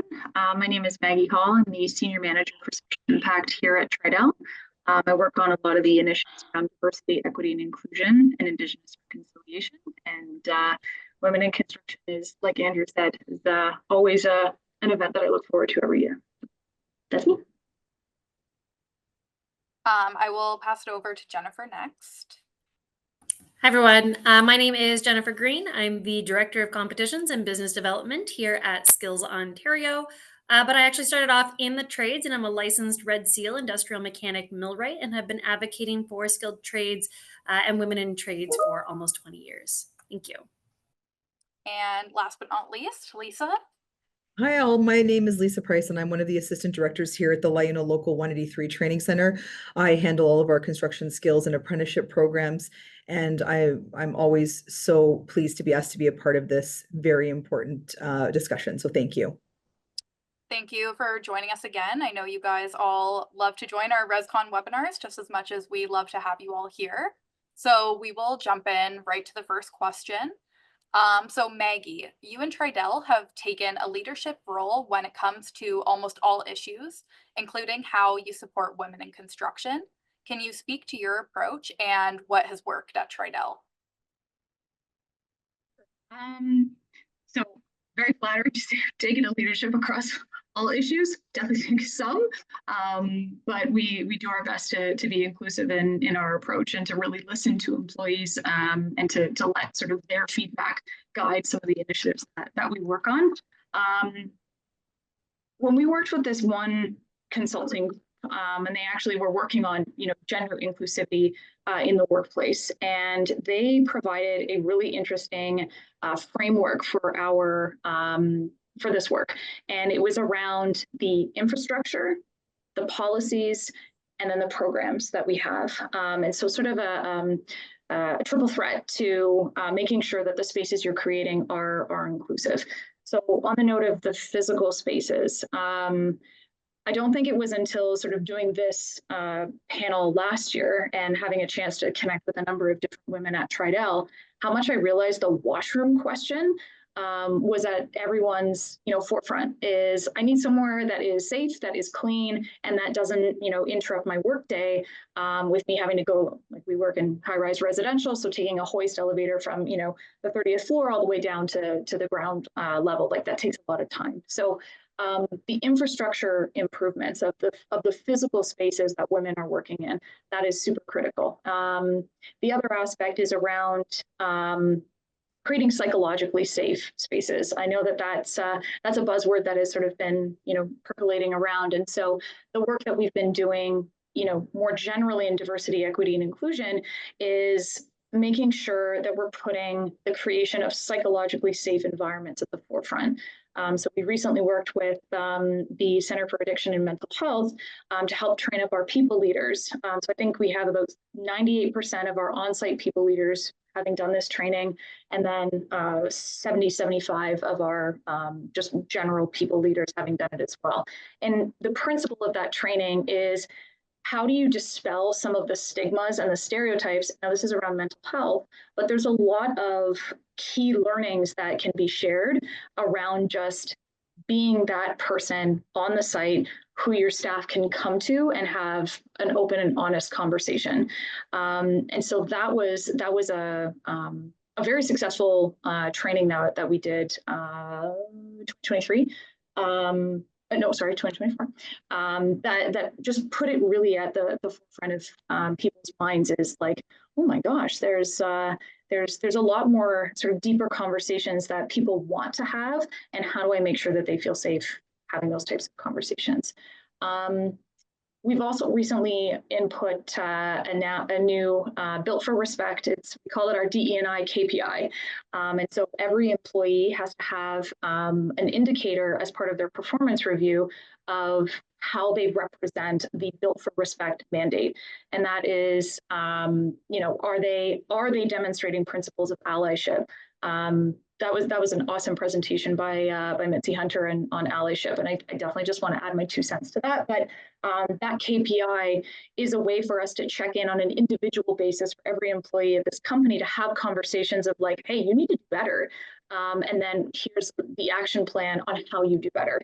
Or, hey, you are doing amazing. Keep up that great work. You are creating an environment where everyone feels, safe, secure, that they can thrive, they can talk to you. And so that was a really cool thing that came this year as well. And then on the note of the mentorship program, we'll be launching that in 2025. My goal is to sync it up with International Women's Day, but the intention with that is to pilot the mentorship program with women, and then to expand it to the rest of the company. But the premise really being that there's lessons that on-site construction women can share with head office and vice versa. And so being able to bring some of those lessons and conversations and be able to cross those workplaces is just going to lead to greater empathy building for our women, but also maybe some lessons learned that are, in the field versus in the office. So yeah, those are some of the things that we're working on to really try to address that, infrastructure standpoint and then the policy standpoint. And the final thing I just want to mention around allyship is, this is the most millennial thing I'm ever going to say, so pardon that. I was listening to a podcast and someone brought up, this idea that being an ally is not something you can assign to yourself. So I can't say I'm an ally. And it's actually a title that has to be earned. And teaching allyship is a really, really difficult thing to do, because you're teaching people to be big people, to get out of their comfort zone, to say something, to do something, not on their own behalf, but on someone else's. That's a big upward challenge to do. And so that's a really interesting conversation that I would certainly love to have more, is what are some of those examples, and how do we, make that spirit of allyship kind of contagious? That's all. Thank you so much for kicking off the discussion, Maggie. You always have educated us on so many things around women, and this year in particular, allyship. You've been a great mentor on that. just touching on what you said with the bathrooms and on site for women, I know that came up in the poll questions before as one of the top answers. And I mean, this year alone, I do think the Ministry of Labor has tried under the new Working for Workers legislation to bring that more to the forefront. So hopefully that continues, and we'll continue working with the ministry on that one. So I will look at Lisa next. So Lisa, the LiUNA Training Center has embraced allyship and has expanded its focus past just women. What are you doing with staff, senior management, the board, and specifically with the men that attend the training center? So we're very blessed here at the training center, and LiUNA as a whole. I think we're lucky in that we have supportive partners. We have a board of trustees that's made up of union and employer partners, and Andrew Pariser is one of those individuals, and they've always been very supportive of what we do here and supportive of the women that are employed here and the work that they're doing. Even myself as being an assistant director here and being able to sort of share my experiences and help bring more women into the trades, because typically we're noticing that, you know, there really hasn't been a strong number of women coming into our programs the way we would like them to. And I've noticed over the last few years with things like this and these discussions and just having more of that open idea of bringing women in and making them feel as though they are part of something. They're not made to feel different in the sense of, yes, they're different and they have specific needs, but at the same time, they can do what the men in the classes are doing. They can do what the other students are doing in the classrooms. In the hands-on portion, a lot of the women, the biggest feedback that I get is that we don't always want to be offered help. Like, can I help you with that? Can I assist you with that? And it's very gentlemanly and very lovely that the men in the class will do that. But if there's 1 or 2 women in a class of 10 men, they want to make their own mistakes the same way that any of the male counterparts would do in a class, or, you know, say, listen, I'm building this wrong or I'm doing it wrong. Give them that space to make those mistakes and feel as though they can grow just as anybody else in the class. They don't always want to be assisted. In addition to that, having, you know, a supportive boss, like I have an executive director who has that foresight to say, listen, there was a position that came up that typically is a male dominated position here, which is our apprentice field coordinator. This individual goes out to the field to meet with apprentices, talk to union representatives, speak to site supervisors, and really see how that apprentice is integrating into the site. This is something that I would say even a few years ago, I've been here for 15 years, it was unheard of that a man would have, or that a female would have that position. And now we have a female who has that position, and she's been excelling at it. And she has built phenomenal relationships with our employer partners. It's incredible what she's done in such a short period of time. And for me, even being able to say to this, you know, younger woman who, you know, hopefully I am a little bit of a mentor to her as well, because she's moved up the ranks and I've watched her go from an administrative position to doing this, and just how she's accepted on site and how she's breaking down barriers with employers and with some of the crew leaders and going on to like masonry sites and like concrete and drain sites and low-rise forming sites, which typically do not welcome a lot of females really to have, you know, a lot of input. So it's huge that he was able to see that and give this individual that that position. Also, just within our own partnerships, partnering with, you know, the ACON Women in the Trades program that we've done for a very long time. We actually had one intake that happened, I believe it was in late 2023, where we had 1 man in a class of 10 women. And it was phenomenal because I have never seen the tables turn. And he said, I'm an honorary sister, like I'm an honorary LiUNA sister. And I was like, you are an honorary LiUNA sister. And he just was phenomenal. And he took, you know, the little quibs that the women would give him and just like, he handled it like a champ. And it was funny because I said, how does it feel to have the roles reversed? And he's like, I love it. Because he did the class the first time where it was all men and there was 1 woman. And he said he learned so much. And he himself is now more aware of some of the needs that women are experiencing on those job sites. Things like washrooms, a simple thing like having a safe space to just go and take care of some personal hygiene. So he now is like, I feel more comfortable and I feel like now I can be an ally to women on my job site when they come on, and I can be a mentor to them as well and assist them and be a voice for them. So that was important to us as well. We also have the LiUNA Women's Caucus, where we have women that are now able to get together and talk about their experiences on a job site and just being a woman in the trades. and how they've come up into this position, what brought them here, different paths of life, and having, again, a place where men also attend these meetings and support these women and learn from them and say, okay, what are we doing well? What are we maybe not doing the best? And where can we improve? So just the fact that the men are open to attending these conferences when they meet or when they go away and they attend these meetings, they're here to say, listen, we're on your team and we want to know what we can do to help you along. Even our code of conduct that each of our apprentices sign, we acknowledge that, you know, regardless of whether it's a marginalized individual, racialized, whatever gender they are, wherever background they're coming from, they are accepted into our programs. They are treated the exact same, and we have zero tolerance for anything other than that. And we've just been really lucky with our instructors, kind of, you know, having old school construction workers that are teachers now, they're instructors, and learning to see more women and sort of temper the way they would speak or certain things that they would say, and they're learning because they'll say, I didn't know you couldn't say that, you know. And it's not just about always racial comments, or, you know, it's other things that they say, well, I didn't know that was inappropriate. So we still have a lot of work to do, but I think we're headed in the right direction. Perfect. Thank you so much for that. And I really enjoyed the story of the only man being in that classroom. That was a good one. So moving forward, I am going to look at Jennifer for this one. So you are a spokesperson not only for the skilled trades, but for women in the skilled trades, and have quarterbacked and played a pivotal role in shaping future careers in the trades for women. So could you share a little bit about your experience, both the good and the bad, and give a perspective of what a young woman goes through and what they're looking at when they enter the trades? Of course. Thank you so much. There's a lot being done on recruitment, but more needs to be accomplished on retention. And that has already been said today in this webinar. And so is mentorship. It's going to be some repeat notes here, so clearly they are important. But mentorship is one of the absolute most key factors.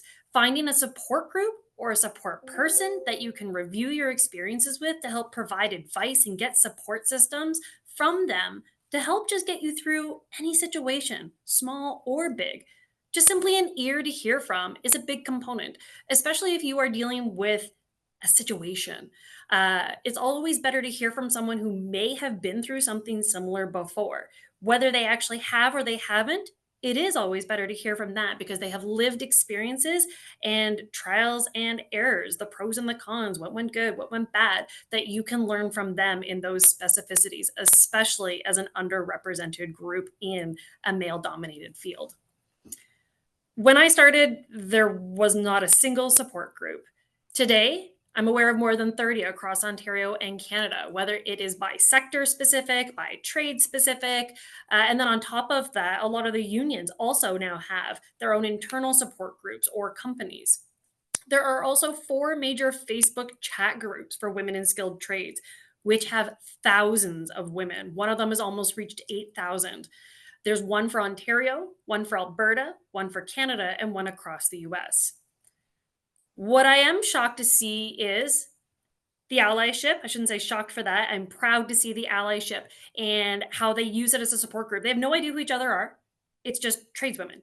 And they ask everything from, what do you recommend for a size extra small welding glove, to, hey, the code for the bathroom has been labeled as 6969. How do I approach my lead hand for this?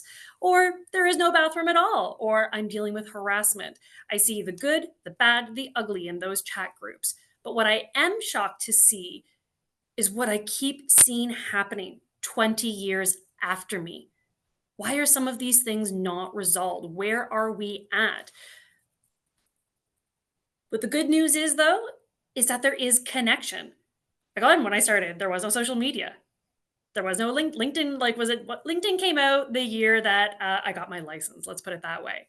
And the connection now that social media channels and these chat groups give allow for a greater window of opportunity to look through to find each other and talk to each other and learn from each other and be there for each other.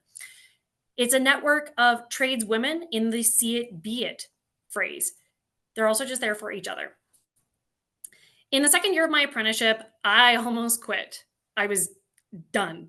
You name it, it happened. I was done. I was tired of the harassment. I was tired of what I was going through, and nothing was being done to resolve it. And how apparently it was appropriate to act that way in what they said or did in the workplace, because I was always the first. I was always the only.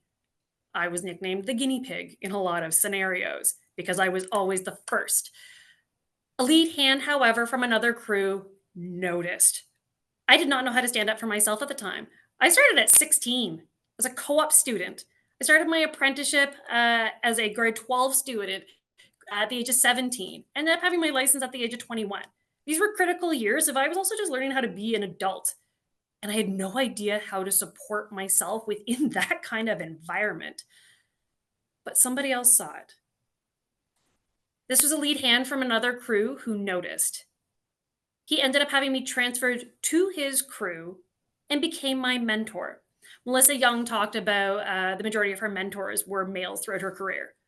Same with mine, or I should say, same with me. I've had one female mentor in my entire career. All the rest of them were men, and it started with him.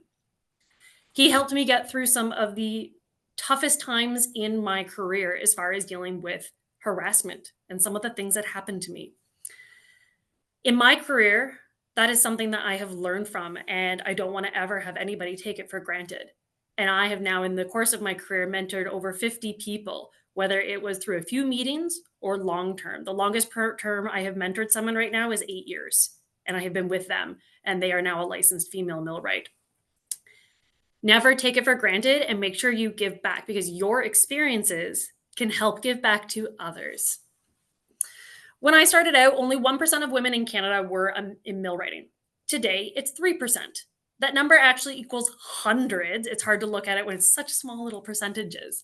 But not only did I have a gender gap, I also had a major age gap. I noted when I started, I was 16 as a grade 11 student. Even once I had my license, the next closest person to my age was over a decade older. So now I've got different generations, huge age gap, gender gap. And the one thing that was really identified, and I didn't realize it until my third year of my apprenticeship, was to do with the generational style in learning and teaching.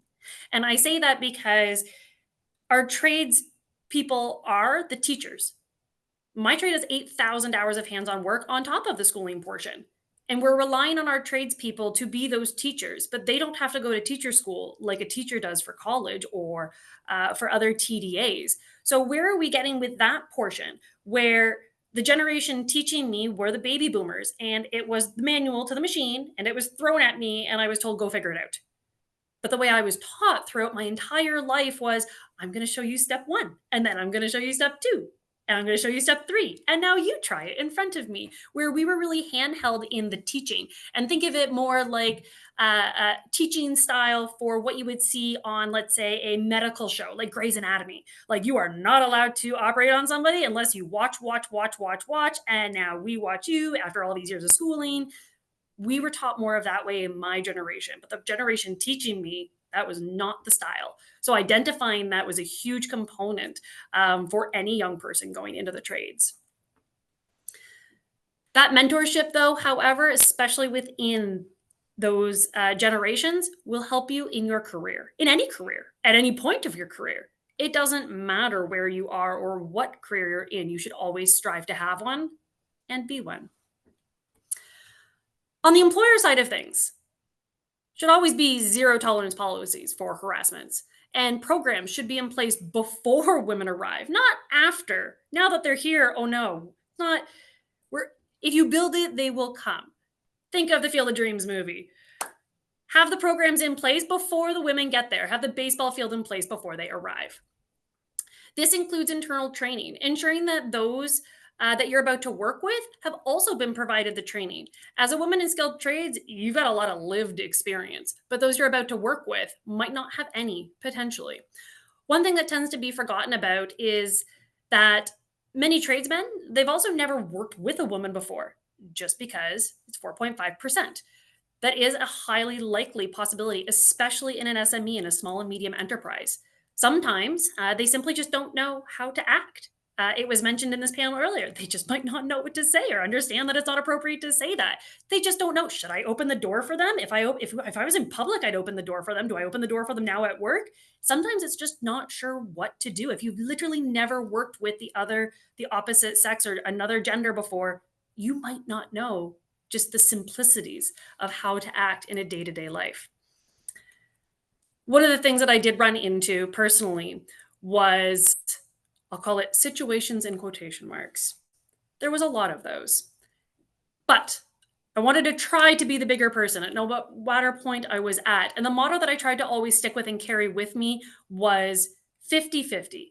I will meet you halfway if you meet me halfway. I'm here to stay. I'm not going anywhere. We need to learn to work together. I'm recognizing that you've never worked with someone like me before. I need you to recognize I'm here and you're going to have to learn. So having it both ways, that seems a little bit blunt, but that was my motto, was that I need to also be in recognition on the opposite side of things and not play a victim. That's my own personal case. We do see many companies, unions, and not-for-profits, though, taking action and helping bridge these gaps. LIUNA is a great one to focus on for their programming and what they're putting forward. Another one is Be More Than a Bystander from BCC WIT. That's starting to come across the country. This also includes my own organization, Skills Ontario, launching a program for youth to ensure that they understand the career options available to them and to everyone.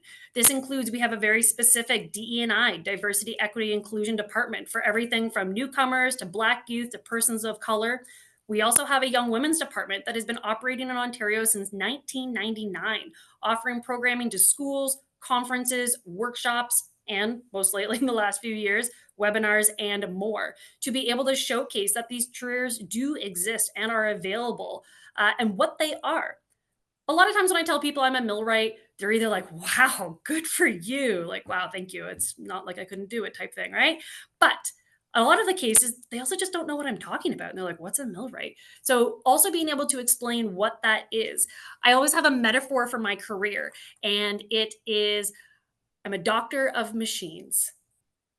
You break your leg and you go to the doctor, they're going to poke, they're going to prod, you're going to say, ow, you might scream, might be bruised. They're going to send you for x-rays and ultrasounds. Maybe you need surgery. They're going to open your leg apart, maybe put some pins in, and then you go to physio and you're going to get back to the way you were. As a millwright, maybe the machine makes a loud bang. It's pretty obvious it crashed. Maybe an alarm starts blinking off. It's my job to do the testing, figure out what's wrong with it, read the computer numerical controls, diagnose it, troubleshoot it. Maybe then I become the surgeon, but instead of pins and legs, I've got to rebuild a gearbox. But now I've got to install the gearbox back into the machine. And then I have to be the physiotherapist. And now I have to test the machine, tweak the machine, maybe reprogram it and get it back to its regular condition and working order. Being able to allow youth and anyone to understand what the careers are will be a huge milestone to hit. In my role as chair as a youth advisor to former Minister McNaughton and actually Andrew Pariser from RESCON, we were youth advisors together along with Adam Melnick.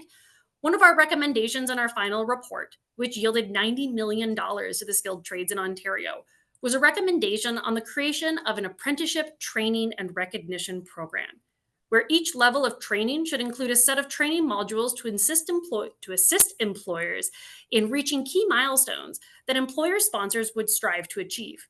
Think of this like ISO 9000, defined set of standards to help organizations improve the quality of their programs and services to consistently meet their customers' expectations. The examples of some of these key milestones that were recommended could include the development of diversity, equity, and inclusion plans, supporting apprentice progression and completion in a timely manner, and succession planning, for the program to encourage and promote a culture of training in which employers would incorporate and prioritize meaningful training into all their employer activities, creating welcoming work environments that are inclusive, equitable, and non-discriminatory, supporting apprentices from underrepresented groups by actively addressing barriers and issues of discrimination and harassment, and developing the skills and abilities needed to effectively recruit, sponsor, and train apprentices and skilled trade workers to succeed in Ontario's skilled trades system. Another one of our recommendations is talking about youth was the importance of bringing back voluntary grade 9 tech to all students in Ontario. We are very proud to note that this was released this September in Ontario. Last and not least would be that companies should be public about their DEI and underrepresented programs in construction and skilled trades. Because by being public, whether that is on your website or helping share and advertise your programs that are available, will have women feel comfortable. This company's got my back. You feel comfortable to apply and you feel comfortable to stay knowing that they've already invested in these programs before you got there.